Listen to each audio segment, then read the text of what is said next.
இறை இயேசுவில் எனக் அன்பார்ந்தவர்களே, நம் ஜீவனுள்ள தேவனின் உயிருள்ள வார்த்தைகளை தினமும் கேட்பதன் மூலம் உங்களுக்கு நன்மையும் ஆசையும் உண்டாவதாக.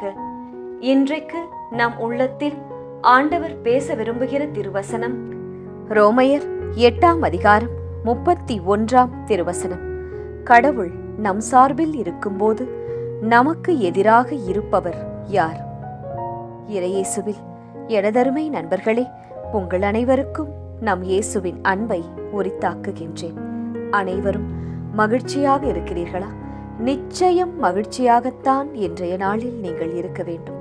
இப்போதும் எப்போதும் ஆண்டவர் இயேசு உங்களை காத்தருளும் போது எப்போதும் உங்கள் மனதில் சமாதானமும், உங்கள் குடும்பத்தில் வேலை ஸ்தலத்தில் அமைதியும், உங்கள் முகத்தில் புன்சிரிப்பும் எப்போதும் இருக்க வேண்டும்.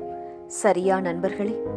கர்த்தருடைய வழிகளில் நடக்கிறவர்களை குறிவைத்து அலகை எப்போதும் தாக்குதல்களை உருவாக்கிக் கொண்டேதான் இருப்பான். ஏனென்றால் உங்களை சும்மா விட்டு வைத்தால் இயேசுவின் துணையோடு உலகையே ஒரு கலக்கு கலக்கிவிடுவீர்கள் என்று அவனுக்கு தெரியும். அந்த பயத்தால்தான் உங்களோடு போராடிக்கொண்டே இருப்பான். ஆனால் நீங்களோ பயப்பட தேவையில்லை. அவன் என்றோ தோற்று போனவன். அவனால் ஒரு நாளும் இயேசுவின் பிள்ளைகளை ஜெயம் பெற முடியாது. நீங்கள் அவனை மேற்கொள்வீர்கள். ஏனென்றால் ஜெய கிறிஸ்து உங்கள் பக்கம்தான் இருக்கிறார். இன்றைய வசனம் இதையே நமக்கு நினைவூட்டுகிறது. கேட்போமா? கடவுள் நம் சார்பில் இருக்கும்போது நமக்கு எதிராக இருப்பவர் யார்? கேட்டீர்களா? சரி, நான் இயேசுவை விசுவாசிக்கிறேன், அன்னை மரியின் வழிகளில்தான் நடக்கின்றேன், ஆனாலும் எனக்கு ஏன் இத்தனை பாடுகள் என்று நினைக்கிறீர்களா? யோபு, அவர் வாழ்ந்த காலத்தில் ஆண்டவரே ஆச்சரியப்படும் அளவுக்கு நீதிமானாய் வாழ்ந்தாராம் யோபு. ஆனால் சத்துரு என்ன செய்தான்? தேவனின் அனுமதியோடு அவருக்கு உண்டான அனைத்தையும் பறித்து கொண்டான்.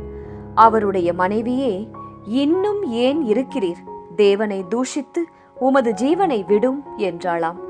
அந்த சூழ்நிலையிலும் யோபு என்ன சொன்னார் தெரியுமா? தேவன் தந்தார், தேவன் எடுத்தார், அவருடைய நாமத்திற்கு ஸ்தோத்திரம் என்றாராம். இதை கண்ட ஆண்டவர் யோபுவின் முன் நிலைமையை பார்க்கிலும் அவரின் பின் நிலைமையை வெகுவாக ஆசிர்வதித்தார். 14,000 ஆடுகளும் 6,000 ஒட்டகங்களும் 1000 ஏர்களும் 1000 கழுதைகளும் அவருக்கு கொடுத்தாராம். 7 ஆண் பிள்ளைகளும் 3 பெண் பிள்ளைகளும் தந்தார்.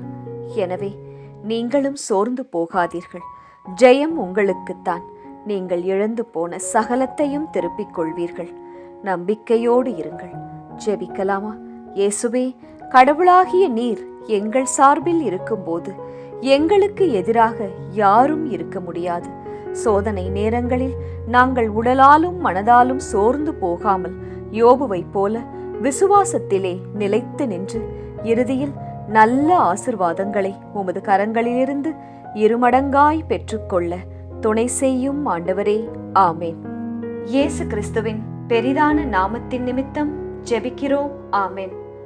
ஒவ்வொரு நாளும் உங்கள் உள்ளத்தில் ஆண்டவர் பேச விரும்புகிற இறை வார்த்தையை தெரிந்து கொள்ள ரோசரி பிரேயர்ஸ் சேனலை சப்ஸ்கிரைப் செய்யுங்கள். மேலும் உங்கள் நண்பர்கள் மற்றும் உறவினர்களுடன் ஷேர் செய்யுங்கள். நன்றி.